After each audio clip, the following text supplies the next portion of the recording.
The biblical account of Noah and the animals, found in Genesis chapters 6 through 9, describes a massive logistical operation intended to preserve life during a global catastrophe.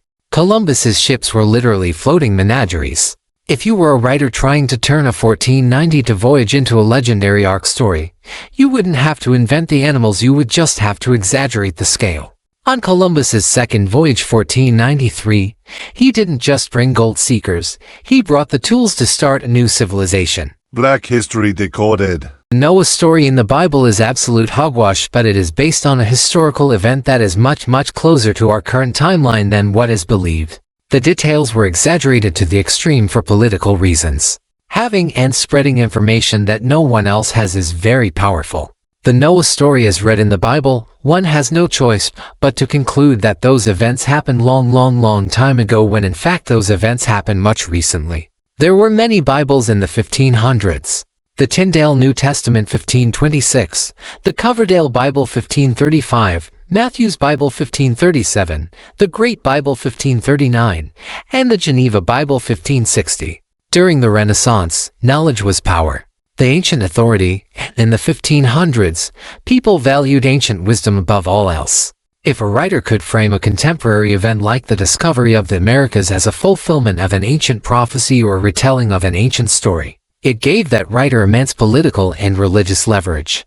Then in comes the King James Bible that overshadowed all. The biblical stories are based on historical events, it's just that the so-called scholars exaggerated those events for immense political and religious leverage. The whole world flooded makes sense if you understand the actual story. So-called Noah and his family repopulating the earth makes sense if you understand the actual story, etc. Noah is none other than Christopher Columbus. Yes, it is a historical fact that in 1492, the vast majority of the world's population had nitrogen monoxide idea that the North and South American continents existed. The post-flood Earth is frequently described in biblical scholarship and theology as a new world or a renewed creation. Technically, so-called Noah found a new world. For about 90% to 95% of the people on Earth, including the civilizations of China, the Ottoman Empire, the kingdoms of West Africa, and all of Europe, the world consisted only of the three connected continents of the Eastern Hemisphere. Maps from that era like the 1482 Ptolemy map show a world that ends abruptly at the western coast of Europe and Africa. Some knew about the New World, but the vast majority didn't, making Christopher Columbus' discovery very important. When Bibles like the Geneva or King James came out decades later, the writers were working in a world that had just been doubled in size. This created a massive cultural shock. If the writers of that era wanted to make their message feel more powerful, they had a perfect opportunity to blend this brand new, shocking reality, the New World, with ancient stories to make the Bible seem like it had hidden or prophetic depth that matched the scale of the discovery. Europe was in a state of extreme turmoil during the life of Christopher Columbus. In many ways, the discovery of the Americas was a desperate attempt to find a solution to several crises that were tearing the continent apart. The world of Noah was the ultimate picture of chaos and turmoil. Genesis 6:11 says, "The earth also was corrupt before God, and the earth was filled with violence." It was a lawless society where the strong oppressed the weak without any restraint. Europe in 1492 was also defined by extreme violence, the Spanish Inquisition, the brutal Reconquista, and constant warfare between kingdoms. If you were a writer trying to mirror these times, describing a world filled with violence would feel very authentic to your audience. By framing Columbus's voyage as the Noah story, the writers would have effectively turned a contemporary political and economic event into a cosmic, divine act. It makes the English and the Spanish before them look like the new Noahs, chosen by God to survive the turmoil and inherit the earth. Now, let me explain Noah and his three sons. Quite simply, the three captains or owners of the three ships became the sons of Noah in the Bible. Columbus didn't just have one ship, he had a fleet of three. In the biblical story, Noah is accompanied by his three sons Shem, Ham, and Japheth. If the goal was to exaggerate the story to the max and create a legendary origin for the new world, mapping those three captains onto the three sons of Noah would be the ultimate way to do it. If the writers of the 16th and 17th centuries were trying to give the English and Europeans a divine right to the world, they could have used the three captains, sons, to explain the three races or continents as they understood them at the time Shem, the Middle East, Asia. In the Bible, Shem is the ancestor of the Semitic people. Ham, Africa, traditionally associated with the peoples of Africa. Japheth, Europe, traditionally associated with the peoples of Europe. By having Noah Columbus arrive in the Americas with 3 ships as sons, the narrative suggests that the entire world was being restarted right then and there. It takes the 1492 discovery and turns it into a second creation. Now let me explain. The whole world was flooded and the only people on the planet nonsense. Columbus and crew were in the middle of the ocean for multiple weeks seeing nothing but water around them. If they were asked how that felt, they could quite possibly say, "It felt like the world was flooded and we were the only people on the planet." A local experience becomes a universal legend. If you were on a 15th century wooden ship in the middle of the Atlantic, your perception would be identical to the biblical description of the flood. Remember Noah being drunk and the curse of Ham story. In the Bible, Noah gets drunk on his wine, his son Ham sees him uncovered, and Noah wakes up and curses Ham's son, Canaan, to be a servant of servants. Did you know that wine was a biological necessity for Columbus' crew? Without it, the voyage likely would have ended in mass illness or death before they ever saw land. Columbus was the drunkard, and Columbus was known to have periods of mental instability and religious mania toward the end of his life. Not only that, but there was immense infighting between Columbus and the Pinzon brothers, the other captains. The so-called Curse of Ham, a very specific and dark reality of 15th century Spain. In 1492, Spain was essentially cleaning house to create a purely Christian, white European identity. This process, the Reconquista, directly marginalized black people and other minorities, and Columbus was a first-hand witness to it. So no prophecy, Columbus already knew the plight of black people. By the time the King James Bible was being distributed globally, the English were becoming the dominant force in the slave trade.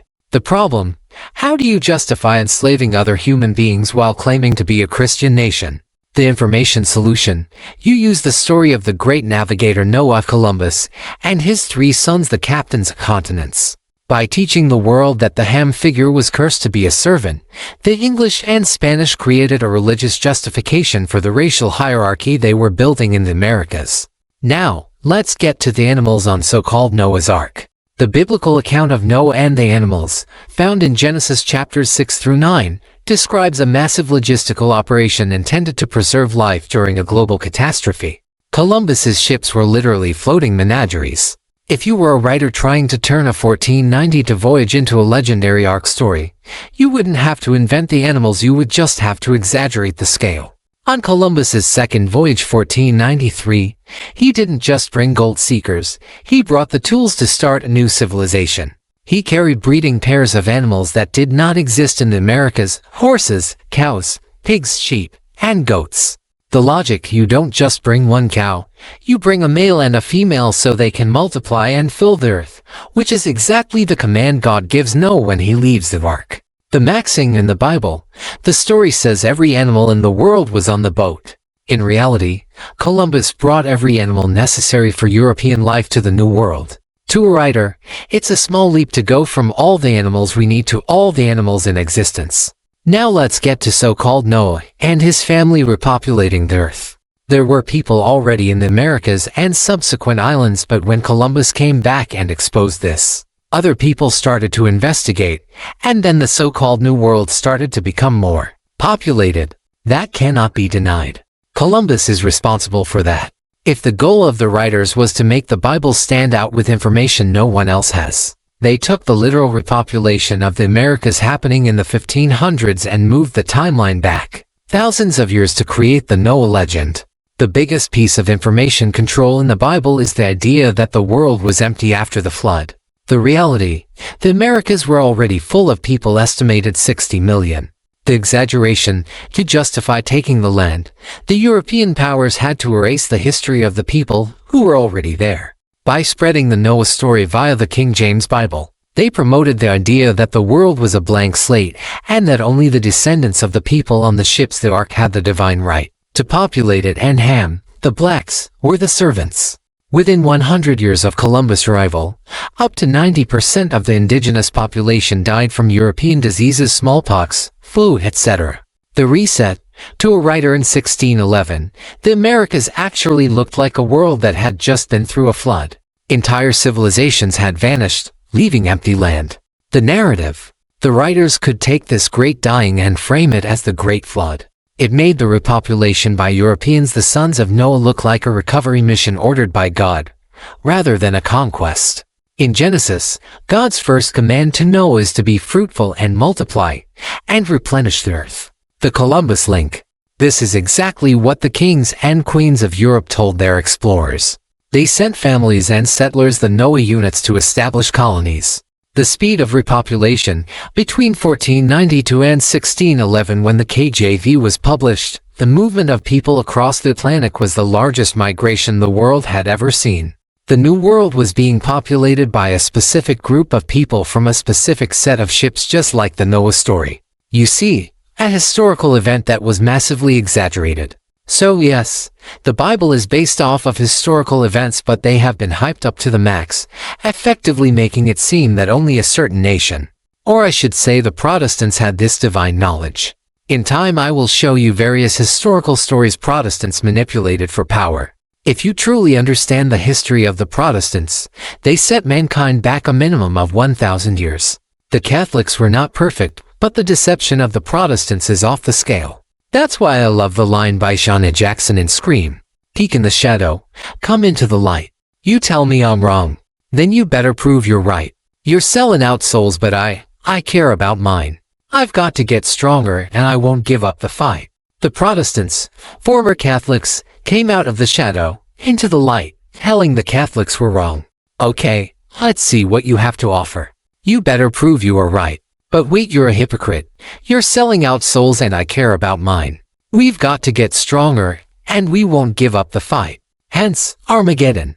The most popular Bible in the world for the past 400+ years is the King James Bible, a Protestant Bible. I just proved to you how Protestants manipulated history, and that was just a glimpse. Always do your own research. Like, share, subscribe, make a comment, and have a blessed day. Thanks for watching.